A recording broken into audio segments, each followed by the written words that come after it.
بسم اللہ الرحمن الرحیم۔ السلام علیکم۔ روایت ہے حضرت ابو ہریرہ رضی اللہ تعالی عنہ سے، فرماتے ہیں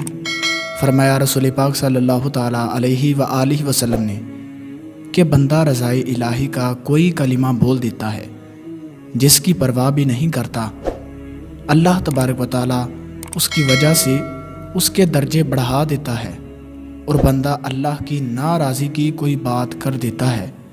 جس کی پرواہ بھی نہیں کرتا، اس کی وجہ سے دوزخ میں گر جاتا ہے۔ روایت ہے حضرت ابو ہریرہ رضی اللہ تعالیٰ عنہ سے، فرماتے ہیں فرمایا رسول پاک صلی اللہ تعالیٰ علیہ وآلہ وسلم نے میری ساری امت کو عافیت دی جائے گی سوائے اعلانیہ گناہ کرنے والوں کے،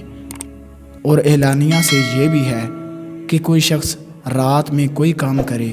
پھر صبح پائے کہ اللہ نے اس کا پردہ رکھ لیا، مگر وہ کہے اے فلاں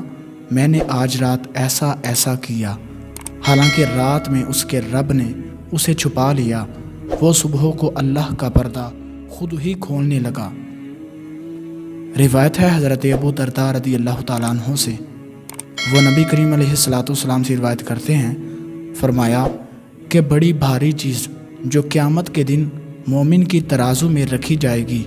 وہ اچھی عادت ہے، اور اللہ تبارک و تعالیٰ ناراض ہوتا ہے فاحش گو بد خلق سے۔ دوستو، اللہ تبارک و تعالیٰ سے دعا ہے